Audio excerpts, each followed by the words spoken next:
distinguished guests, Lord Guthrie, Lord Howe, our distinguished guests from Netherlands, Your Excellency, General from the US Embassy. We've gathered here today to remember Sir Winston Churchill, the former Prime Minister of the United Kingdom and the great leader during the Second World War. We viewed him in those days as the greatest Englishman who had ever lived.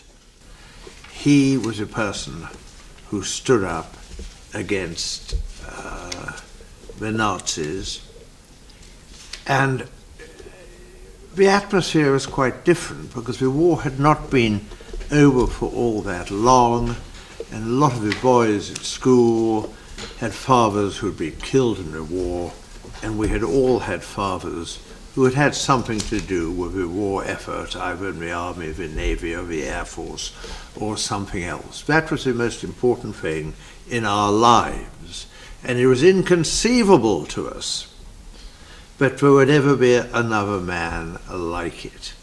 He was a real hero to us. And yet, like all heroes, you could argue that he was flawed in some ways. He had been at Harrow, which is the school I'm talking about, and he had been, I think, probably the most maddening teenager, because what he wanted to do, he did very well. What he didn't want to do, he just didn't apply himself at all. And I think quite a lot of us have some sympathy with that. He was extremely good at English. He was extremely good at history. In those days, recitation was an important part of his syllabus, and he learned things by heart. He learned 1,000 lines of Ovid when he was 15. He came from actually a fairly dysfunctional background. His father was awkward. His father and mother really gave him no support. They didn't really visit him at school. They were bored by that. And he relied very much on his nurse, who stuck with him and represented his case to his parents. And he obviously owed her a very, very great deal. He decided he wanted to join the army, and his father was quite keen on that, as long as he joined a regiment, which wasn't very expensive. In those days, a lot of regiments were expensive, and you had to have private means. And he was determined not to pay for him to belong to the Rifle Brigade, which Winston first of all wanted to do, because that was an expensive regiment, and he wanted him to go into a cavalry regiment, which was in India. And that is exactly what he did. Just to go back about him at school, schools in those days were very tough places to be. Because I was at Harrow, I was allowed to see the punishment book about what had happened. And that was really, the punishment book was full of reporting when boys were flogged by the headmaster.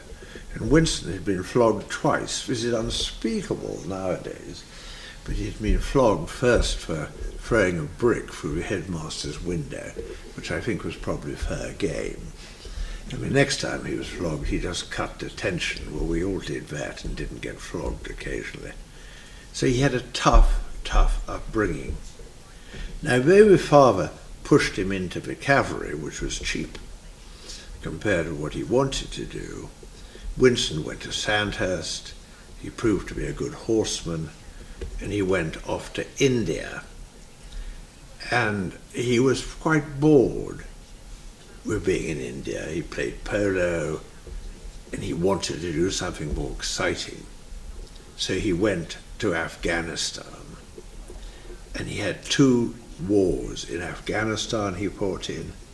He had a war in the Sudan, he had one in Somalia, and he went to become an observer in a war in Cuba. So war was something he was familiar with. He didn't like it. But he really wanted to be a politician, and he became a politician quite early. And he shone in the years before the First World War.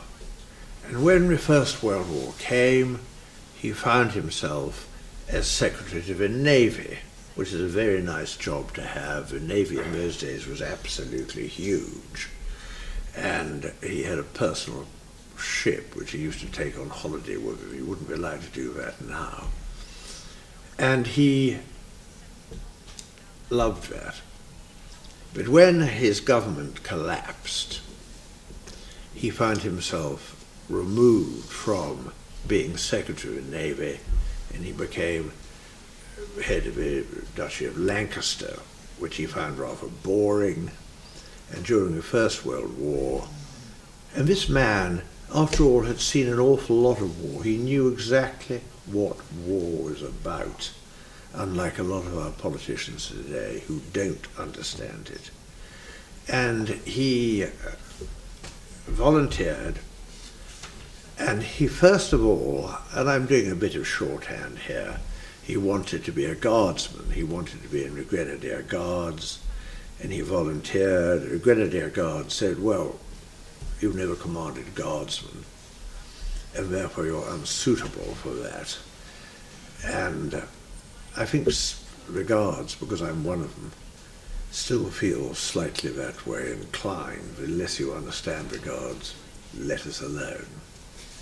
So he did not get command of a Guards battalion, which he wanted to do. He got attached to a Guards battalion for educational reasons, and he went off to be the commanding officer of the Royal Scots, which, considering he hadn't been a regular soldier, but he knew a lot about war, I think he did very well.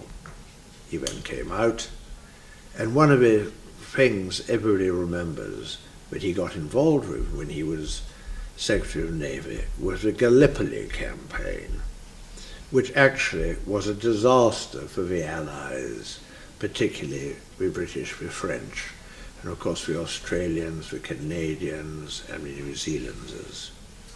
It was a terrible thing.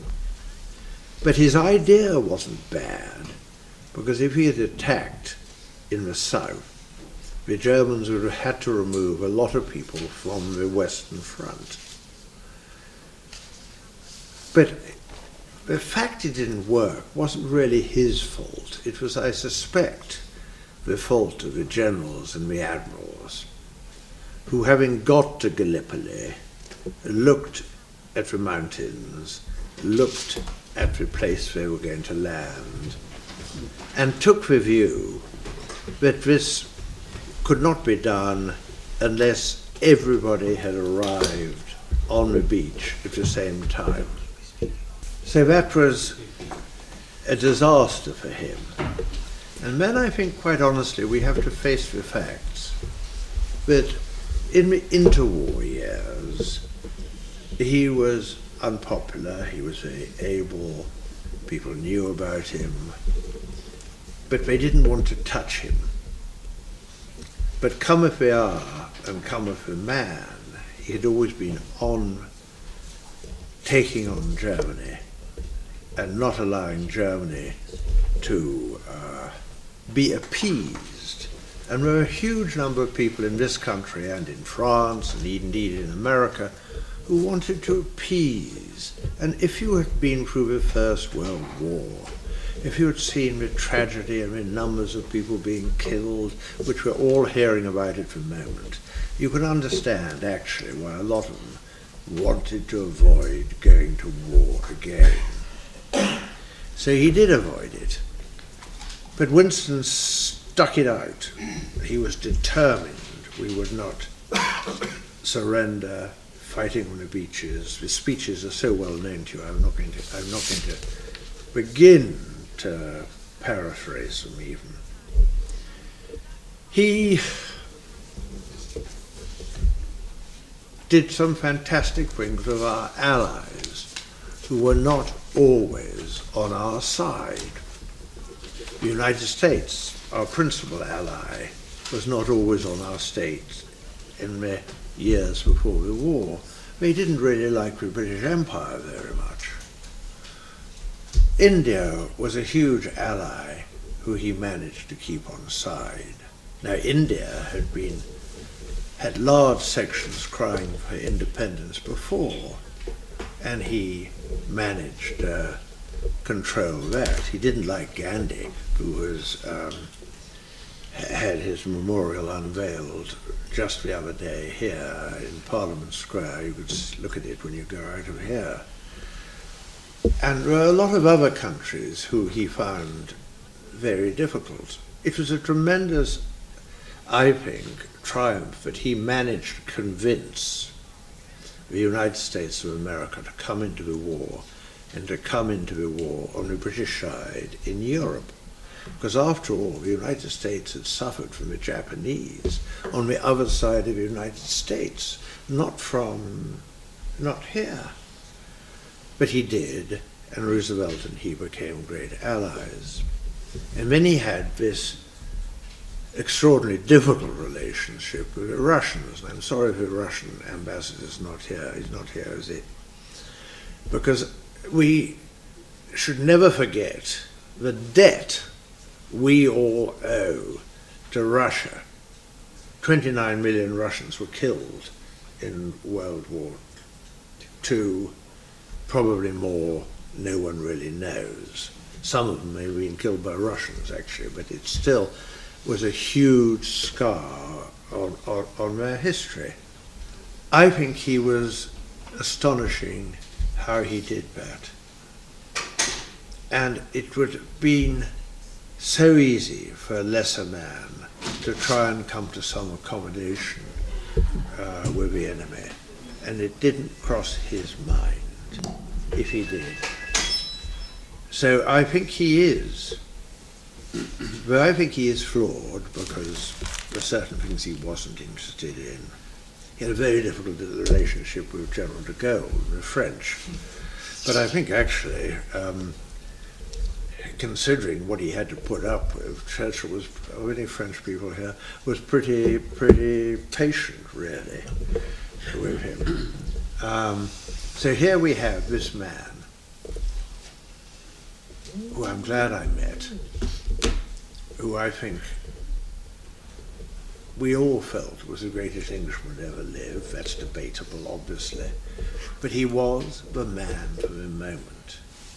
And he came and inspired generations. I can even remember as a little child, there was notice given that he was going to broadcast.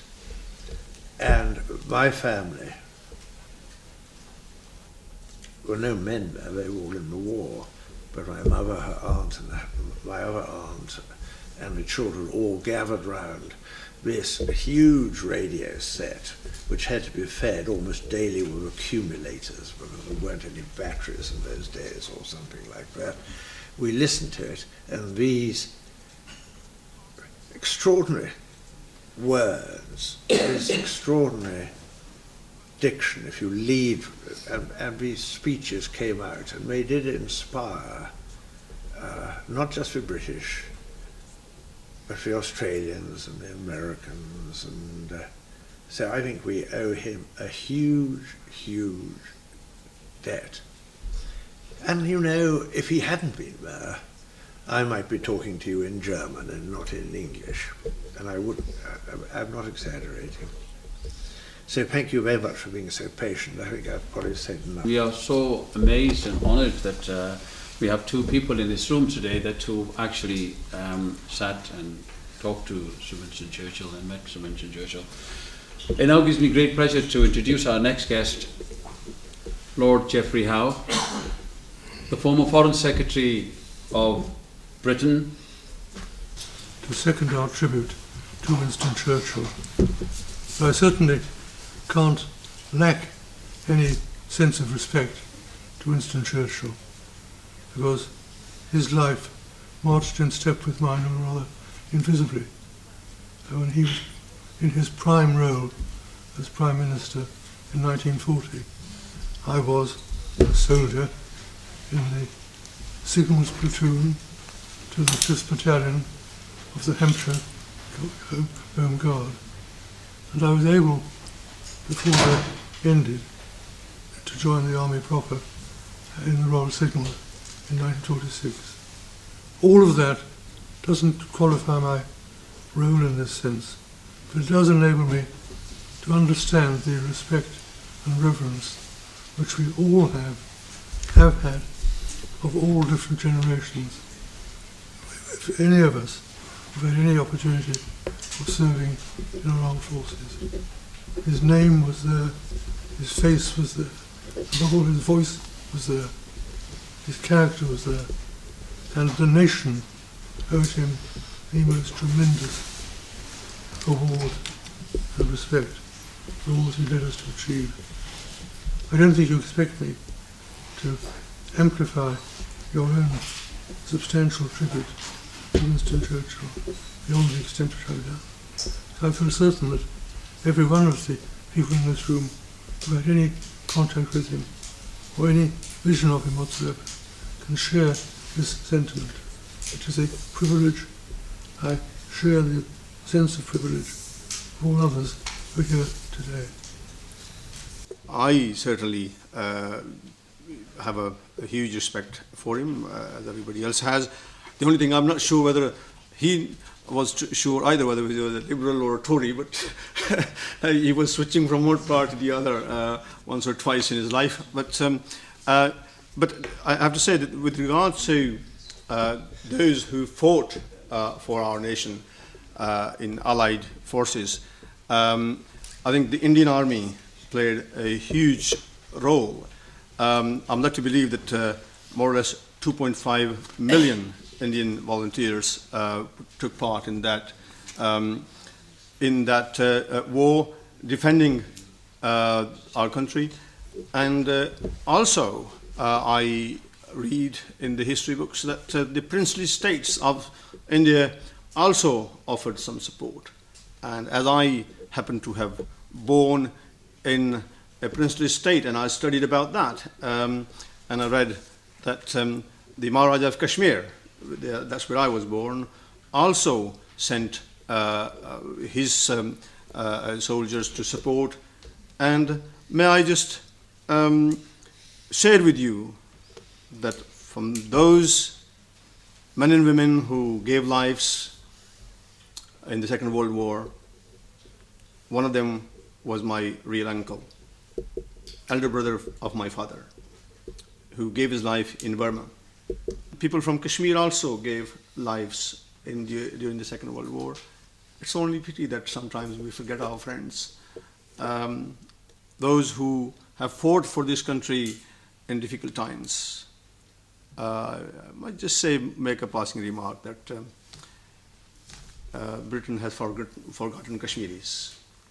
That's a sad state of affairs. But never mind, that we're not talking about that at this minute. But maybe at some point we want to recognize that the Kashmiris actually gave lives for Britain in First World War as well as the Second World War too, just as the Indian Muslims and other Indians did. And I think it was mentioned by your lordship, and it is in the history books that when the war broke out, Indian National Congress, led by Gandhi ji, actually did not support the war, whereas the Muslim League, under the leadership of Muhammad Ali Jinnah, they supported the government and asked all the Muslims to take part and defend the crown.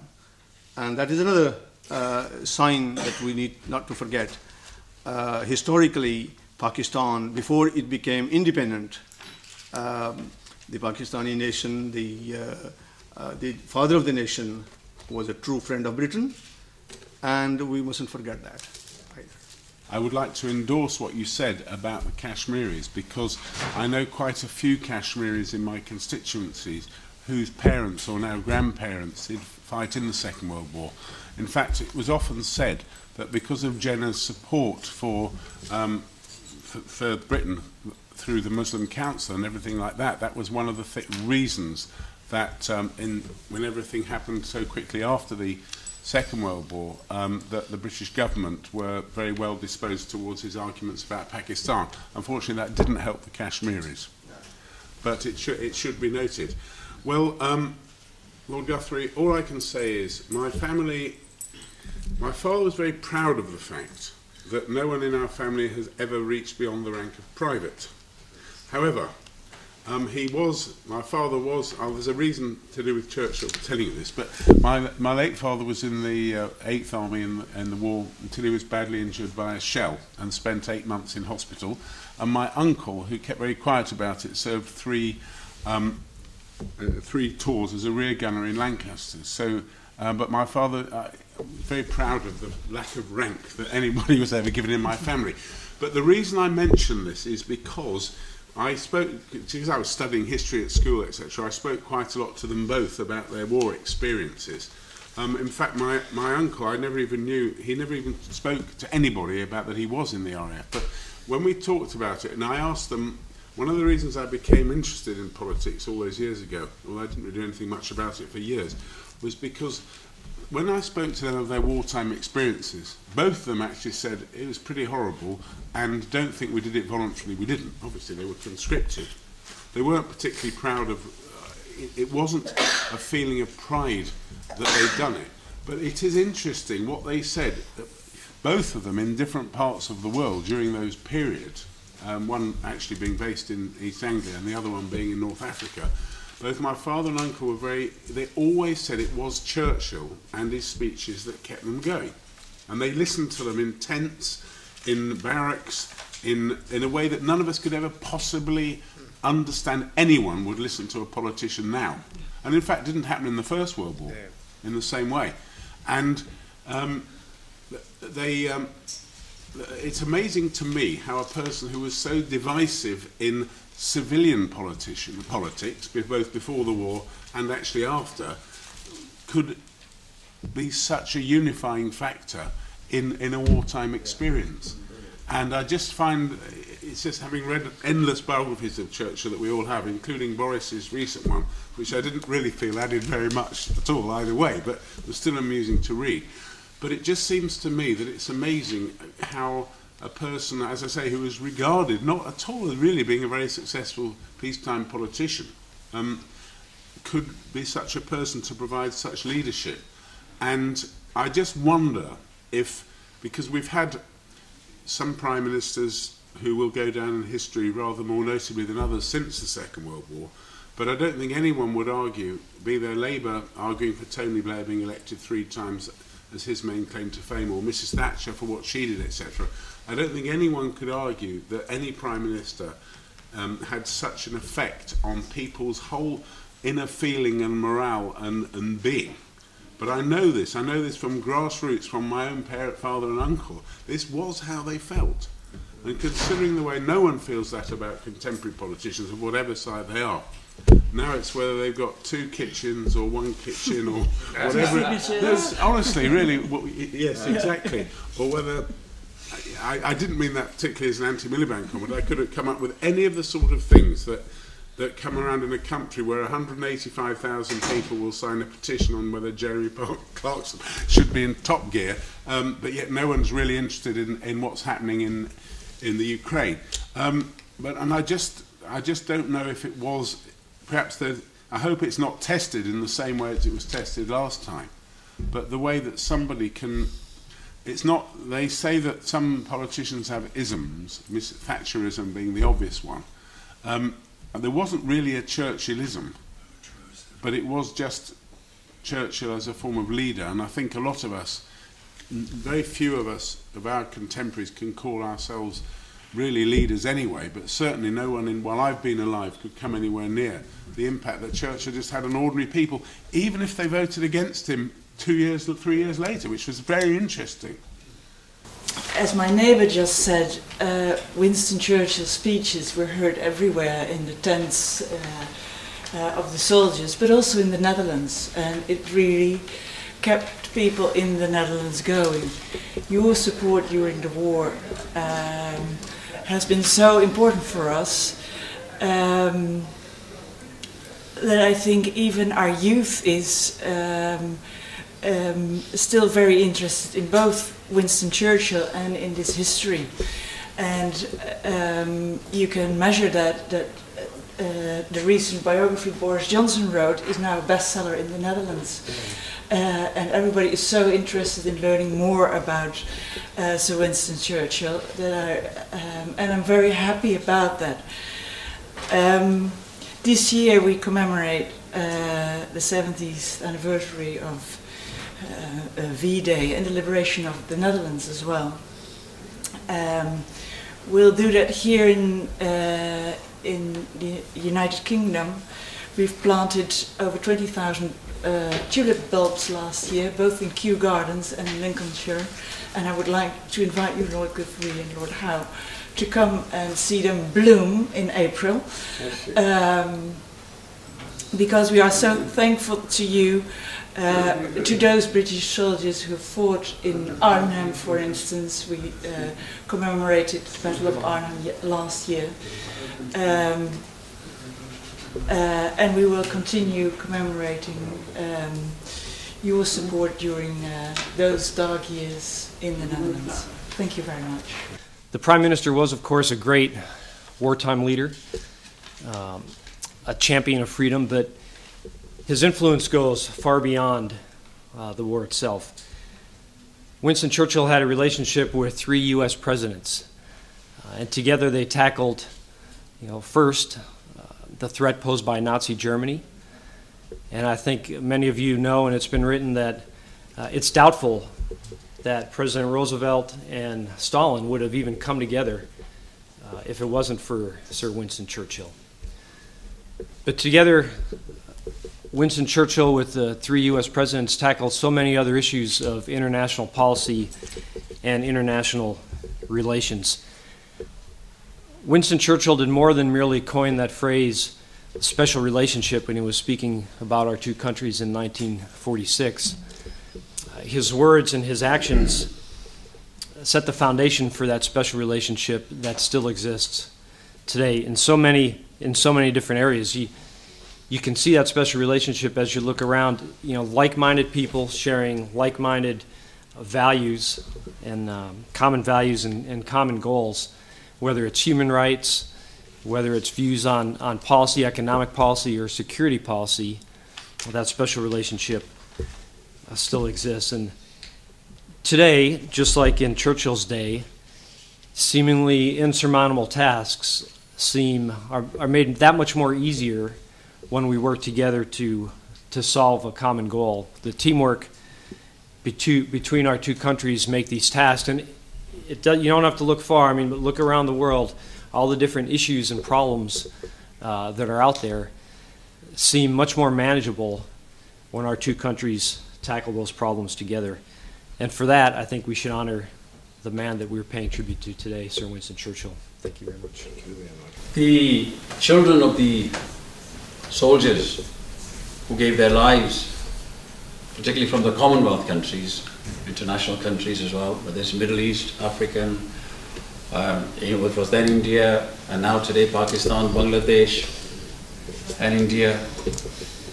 Their children are here today, and they always take this opportunity to request eminent great people today, lords, foreign secretaries, generals, post generals, to come together and remember our foreparents.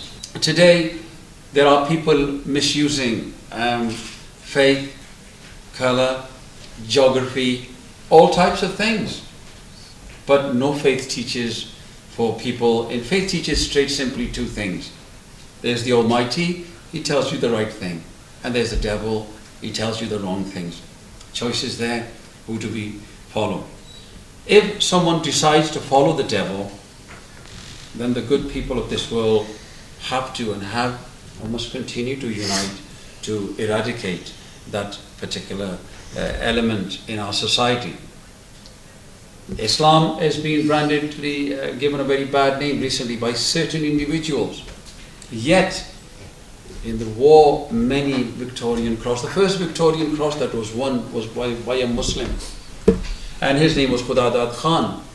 First Victorian cross won by any Indian army, British Indian army, or any faith, was this man, Khudadad Khan. Now, how does one win a Victorian cross? It's the highest award for fighting a campaign in war. It's thinking for others, putting your life for others, regardless of whether it's a Christian you're saving, regardless of whether it's a Jew you're saving, whether a Hindu you're saving, or a Muslim, you put your life on line, and if you die in course of that heroic act, then you are given this medal. We must unite, we must prophesy, we must protect the world, and we must go forward in unity and harmony, and I think that is a fundamental issue. For me, it was a great thrill that I was sitting on the green benches where once Sir Winston Churchill sat. And in those days you didn't have the professional tours guides that we have now. You used to do all the tours yourself. And taking parties round, I would always point to where Winston Churchill once sat. He is, without any question, the greatest Englishman of all time. His oratory inspired my country, and his oratory inspired the world.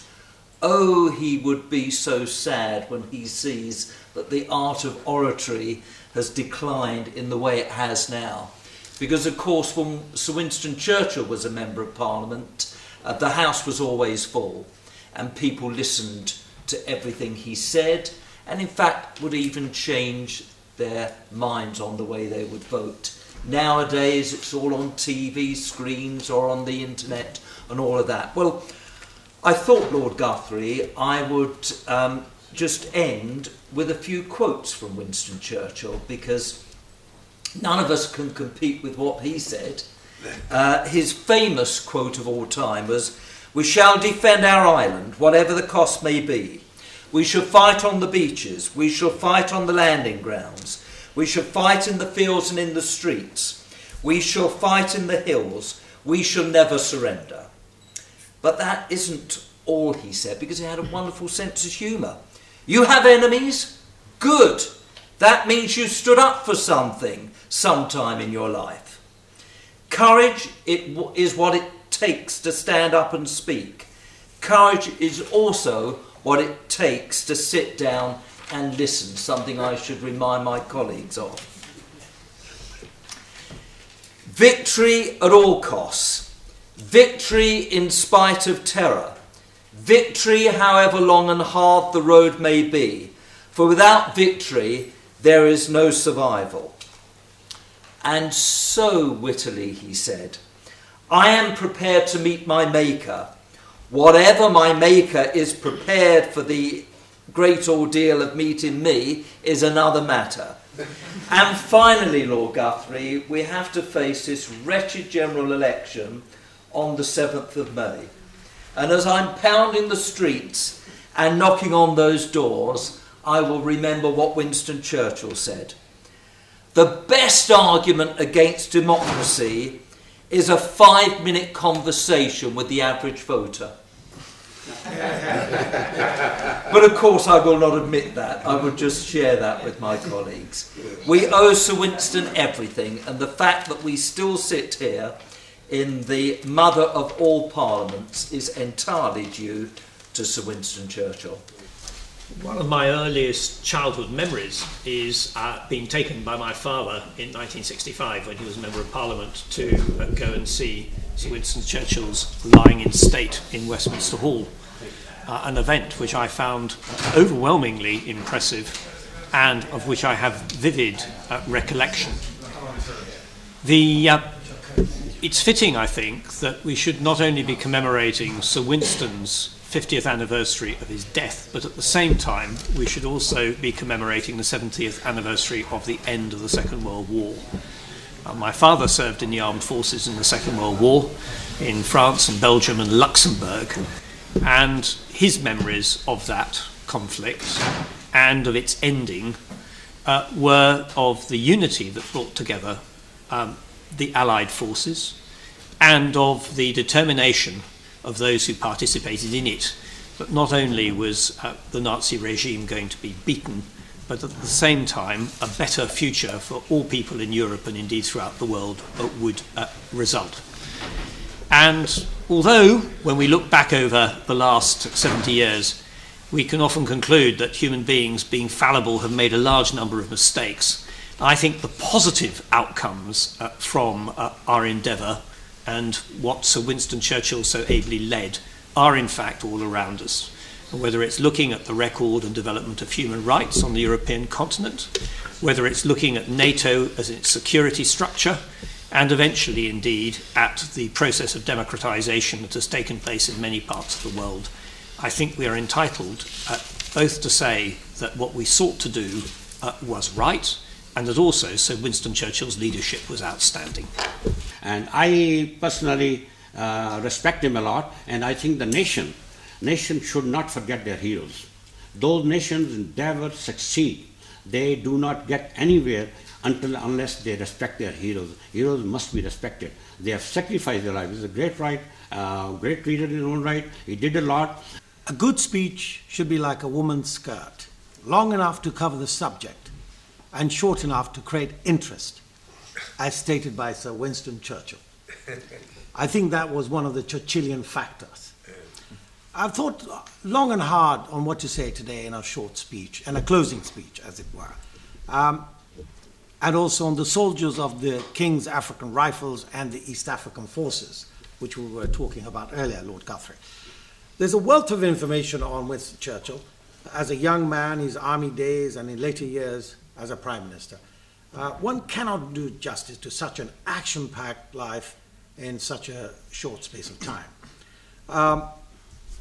Listening to some of his speeches and reading some of his exploits, there's one overriding quality that shines through, and that is a positive attitude. My father was in the King's African Rifles and East African Forces. These regiments fought with distinction in both world wars against the armies of Germany, Italy, Vichy France, and Japan. My father also played a very leading role in post-war operation against the Mau Mau uprising in Kenya. However, these regiments have ceased over 40 years ago, but the soldiers' unique experiences are still alive with a journal called Rhino Link. Retired Major General Patrick Stone stated, "Those who have drunk from the waters of Africa will have it running through their veins for the rest of their life." Lord Guthrie, ladies and gentlemen, we're all indebted to the great sacrifices of these great soldiers so that future generations can live in peace and prosperity for all. Thank you very much indeed. The man on my right and the man on my left, great of our debt goes to them, that without a bullet being fired to bring that to an end was a great role played by these great men. Ronald Reagan, the President of America, Mrs. Thatcher, they engaged Pakistan for their full support and help, a great ally of America and support. And they went to Pakistan and they sent the Secretary of State for America would travel back and forth regularly. Our Foreign Secretary travelled back and forth to Pakistan regularly, and they worked tirelessly in those campaigns. The campaign for Pakistan still hasn't ended. Right now, as we sit here, terror, the terror that Nazis have brought during all those years and the horrendous destruction they brought, many people have gone back to their countries, but Pakistan today is still fighting terror. And that terror is fighting it at the helms, at the roots, to stopping it from spreading around the world. So Pakistan is still there, friend of Britain, friend of America, friend of everybody here in this room from different countries, and those soldiers are still losing their lives fighting what the Allied forces fought in the Second World War. And so therefore, on this great occasion, so Winston Churchill was a great advocate of saying, whether it's Muslims, whether it's Hindus, no matter who they are, if you are fighting for a common cause, then you are a great person and a great friend. And that is why we gathered here and we pay tribute to all the great people. We pay tribute to everyone. And we are delighted that the American general has come down today, especially to represent his country. And we are delighted, who better than Lord Geoffrey Howe, the great man himself, who will go down in history when in many years to come, when the facts come out, only then will Britain and the world realise the role this man has played for world order, for safety, for unity, and the bringing together of the American friendship between Britain. No one played a more instrumental role than Lord Geoffrey Howe and Mrs. Thatcher. Great man, we are privileged today that it was high class quality in this room today and not quantity. So we mustn't forget, and we mustn't forget all those people, the terrorists who are bringing in mayhem around the world, and in particular, Lord Guthrie, you will see that the Chief of Army Staff, who you've probably met and probably know well, General Rahil Sharif, he is currently, with his full arm, sleeves rolled up, fighting tooth and nail, trying to keep the terror at bay. And we are grateful.